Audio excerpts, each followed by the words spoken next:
How everybody is feeling today? Good?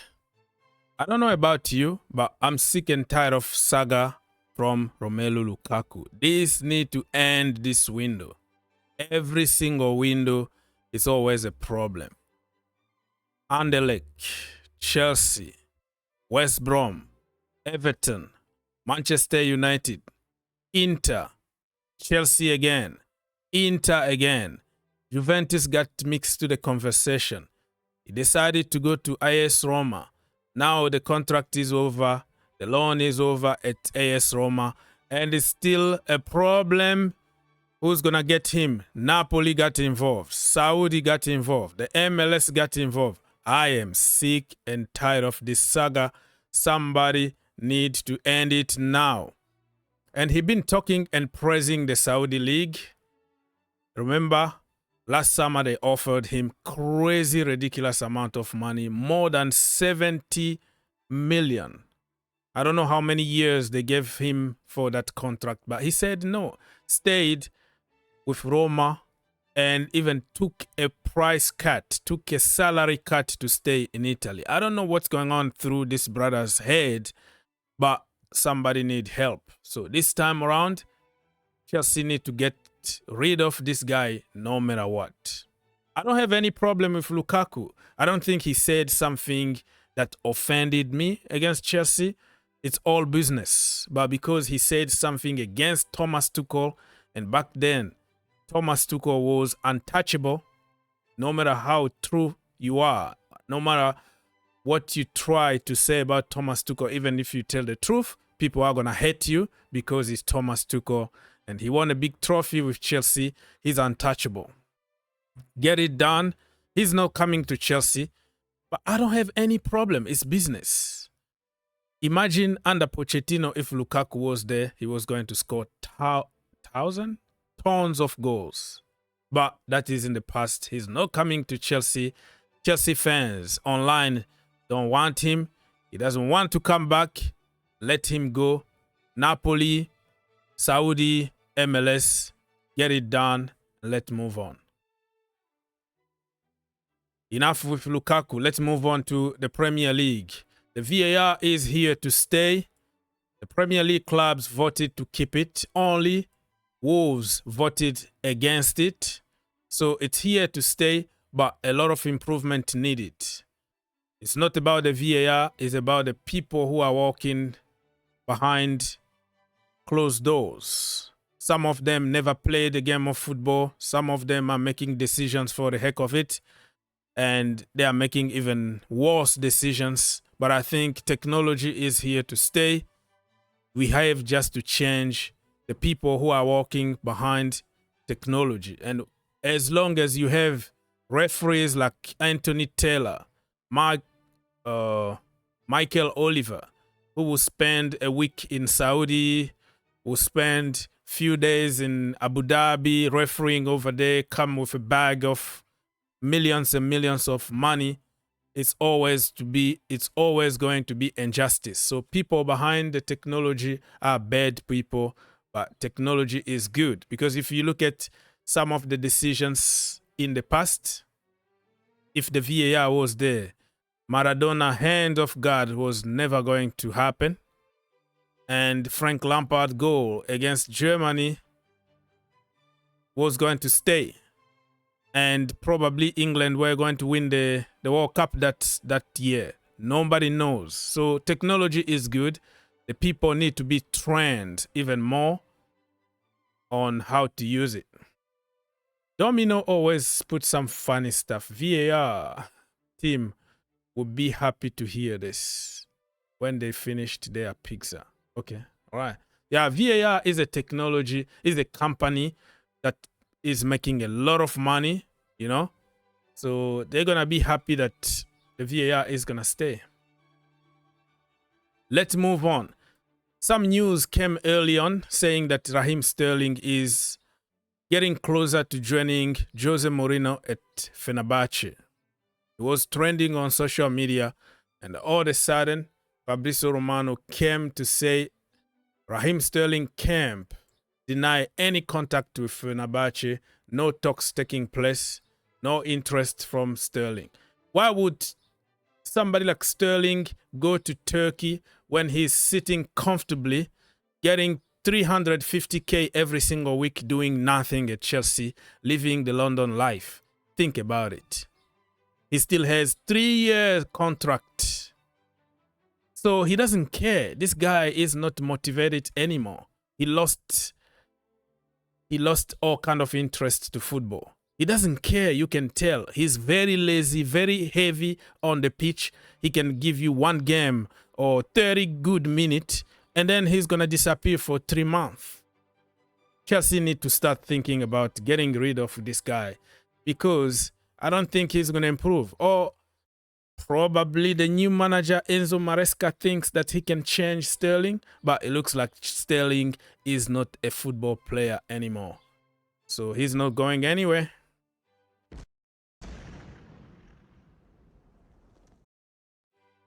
Let's continue some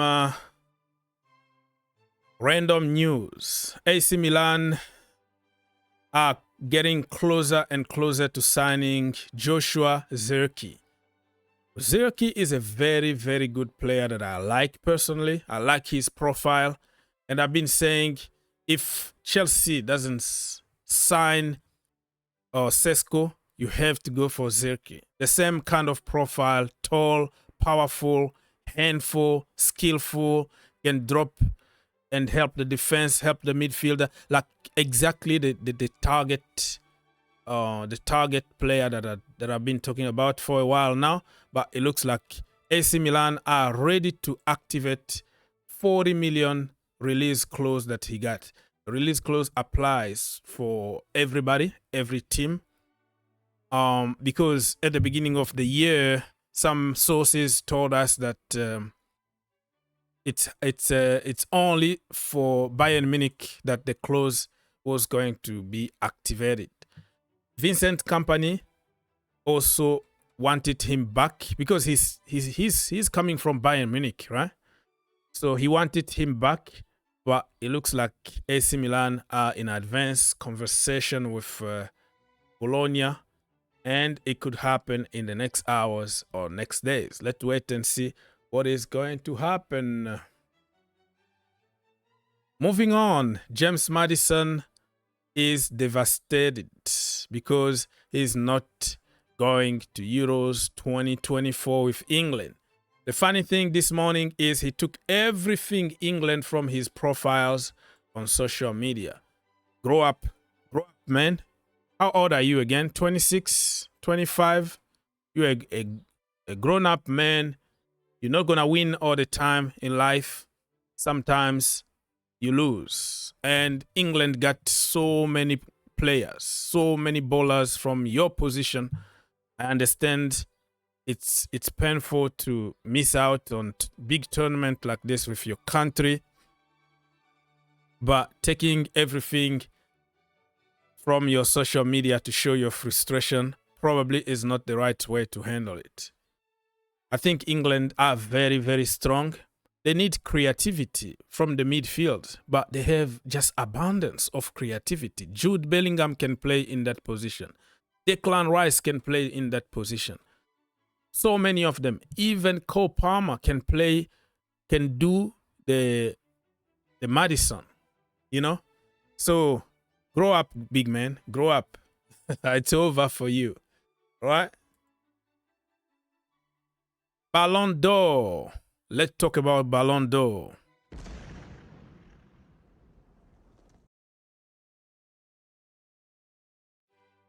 Who do you think is going to win the Ballon d'Or 2024?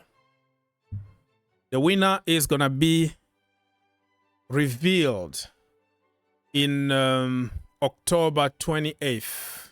Okay?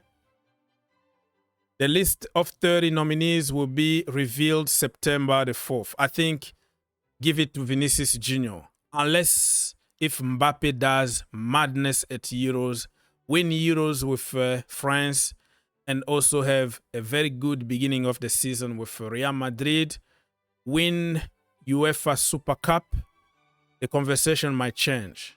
Or let's say Jude Bellingham has a very good hero wins Euros with England, and also start the season very well with Real Madrid. The conversation might change, but for me, we have to give it to Vinicius Bloody Jr. He deserves it. Brighton are holding talks with a Graham Potter to replace De Zerbi. He deserves to go back there. He belongs to a team like Brighton because he can develop young players. He can make them world class. He doesn't know how to win. He doesn't know how to cope with big teams' pressure. That is his level. I never ever gave any credit to De Zerbi for taking Brighton to Europa League because I believe that Graham Potter is the guy who did the hard work, and De Zerbi just came to take credit for something that he didn't do.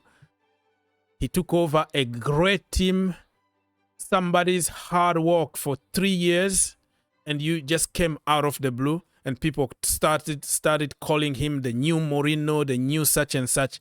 You know, it's easy to win with somebody's team, but when it comes to building your own team and winning trophies, it's a different story.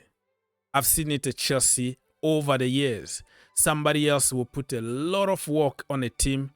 We sack him after 18 months, and then boom, another guy from somewhere comes immediately, reverse psychology, win a trophy, and all of a sudden he's the hero, and you forget somebody who did the job. So go back to Brighton. That is where you belong, my brother.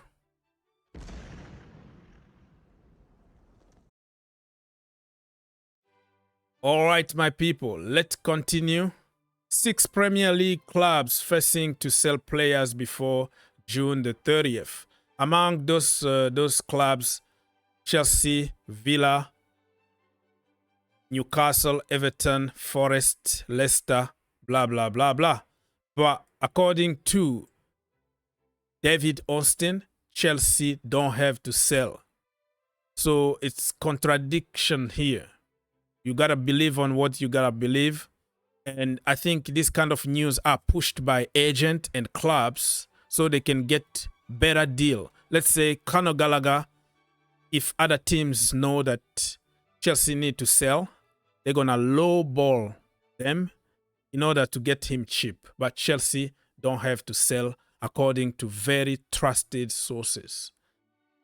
Let's move on very quickly before this video gets too long. The clubs that are providing evidence against Manchester City are some clubs: Arsenal, Fulham, Wolves, Brighton, Tottenham. And the clubs that are backing Manchester City, Chelsea, Newcastle United, and I don't know, another club. I don't know, Everton or something like that. So I don't know where this saga is going to end. Just keep an open mind. I can't really comment too much about this case. Why they are hating Manchester City, other clubs, I don't know. Jealousy, I don't know. Probably Arsenal think, you know what? We might get, and even Manchester United, right? We might get some titles here. Because in the last 2 years, let's say if they are stripped from their titles, Manchester City, and then Arsenal are going to win the league for 2 times. Okay? 2 leagues. Manchester United also are going to win the league because they came second when Manchester City won the league. So everybody is working for their own interest in this case.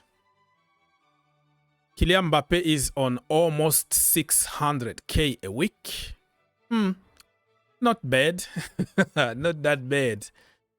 All right. Pep Guardiola could sign a new contract at Manchester City. Well, that need to be seen.